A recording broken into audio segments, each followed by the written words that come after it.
এক বছরের কাছাকাছি আমি প্রায় চুল কাটি না। চুলটা বেশ বড়ও হয়েছে। আমার না পার্সোনালি নিজের ছোট চুল খুব ভালো লাগে। ছোট চুল ভালো লাগাটা শুধু নিজের ক্ষেত্রেই, অন্যের যদি বড় চুল হয় আমার কি ভালো লাগে দেখতে। তোমাদেরকে কি বলবো, আমি বলি দেখ কত বড় চুল, কি সুন্দর লং হেয়ার, কতটা স্মুথ চুলটা। কিন্তু নিজের বেলায় আমার ছোট্ট ছোট্ট চুল ভীষণ পছন্দের।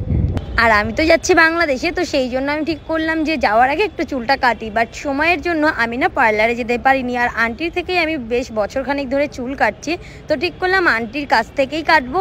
আর শনিবার পড়ছে পরের দিন, দ্যাটস ওয়াই আমি শনিবার চুল কাটতে পারবো না। সেই জন্য শুক্রবার রাত 10:30 নাগাদ আন্টিকে বললাম, আন্টি তুমি তো পার্লার থেকে চলেই এসেছো, কিন্তু এখন কি চুল কাটা যাবে? আন্টি বললো হ্যাঁ কাটা যাবে, কিন্তু এই ঘরেও ওভাবেই কাটতে হবে। তো সেই জন্য আঙ্কেলের একটা পুরোনো গামছা আর চিরুনি আর হাতে দিয়ে জল দুটো নিয়ে মিলিয়ে মিশিয়ে আমরা চুল কাটতে লাগলাম। আন্টি বলছে না চুল কাটতে হবে না, চুলের লেন্থ ভালোই আছে, বেশ স্ট্রংও আছে। আমি বললাম যে না একটু তো কাটতেই হবে। আন্টি না অনেক আস্তে আস্তে আমাকে না বোঝানোর মতন ছোট্ট ছোট্ট করে একটু একটু করে কাটছিল। আর আমার না খুব মজা লাগে চুল কাটতে, কারণ আমার ছোট চুল সব থেকে বেশি পছন্দের। হ্যাঁ আমি বারবার বলছি এটা কিন্তু আমার নিজের জন্যই, অন্যের ক্ষেত্রে কিন্তু আমার লং হেয়ার বেশি পছন্দের। আমার আন্টি দেখো এইটুকু চুল কাটছে, আমি যে না তুমি কাটো না, আমাকে দেখিয়ে ঠিক ওইটুকুই চুল কাটলো, কিন্তু আমার তো ওইটুকুতে পোষাবে না। চুল কেটেছি যদি সেটা বোঝাই না যায় তাহলে কীরকম চুল কাটলাম। তো আন্টি তো প্রথমে কাটছিল অল্প অল্প করে, এখন ওই ভিডিওটা দেখার পরে বুঝলাম যে না ওইটুকুতেও বোঝা যাচ্ছিল যে চুল কাটিং হচ্ছে, কিন্তু আমার তো তাতে পোষাবে না, আমার জন্য তো আরও বড় বড় করে চুল কাটতে হবে, নাহলে আমার ঠিকাটা ভালো লাগবে না। আমি দেখাচ্ছিলাম আমার ইচ্ছা আছে এইটুকু চুল করার, আন্টি বলছে না একদম না, একটু বড় হয়েছিল। তার কারণ জানো তো, এই একটা মানুষই আছে যে আমার এই চুলটাকে একদম ঠিক করেছে, কারণ আমার চুলটা পুরো ফ্রিজি হয়ে গেছিলো, পুরো নষ্ট হয়ে গেছিলো। তো আন্টি অনেকবার পার্লারে গিয়ে হেয়ার ওয়াশ করতে করতে চুলটা ফাইনালি এখন ঠিক হয়েছে। ফাইনালি অনেক বলার পরে দেখো চুল কাটাটা এখন হলো, এখন একটু ব্যাকা ব্যাকা আছে, এবার ফাইনালি দেখো পুরো ঠিক হয়ে গেছে। আর এই হচ্ছে চুল ফাইনাল লুক, যে আমি কাটিং করেছি কতটা বোঝা যাচ্ছে।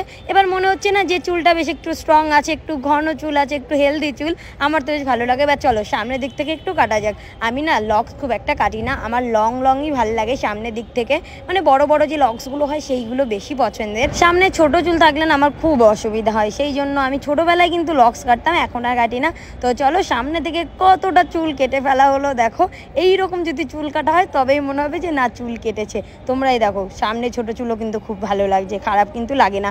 আমার ভিডিও তোমরা যারা দেখো তারা দেখবে আমি লং হেয়ার থেকে শর্ট হেয়ারই বেশি পছন্দ করি, তাই প্রায় সময় আমি চুল গপ গপ করে কেটে ফেলি। অনেকে চুল কাটতে খুব মায়া পায়, কিন্তু আমিও লোকে যখন বলে না যে চুল কাটবে, আমি বলি কী দরকার আছে, চুলটা তো বেশ ভালোই আছে, কাটার কোনো দরকার নেই। বাট নিজের বেলায় এইসব আমি শুনি না, প্রত্যেকে আমাকে বলে ভাই চুল কাটিস না চুল কাটিস না। আমার দাদা বলতে বলতে ফেড আপ, তাই আর এখন দাদা কিছু বলে না।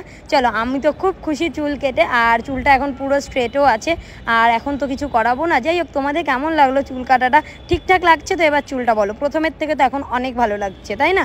আমার তো বেশ সুন্দরই লাগছে। তোমরা কিন্তু কমেন্টে জানিও কাদের কাদের তোমাদের কত বড় বড় চুল। টাটা।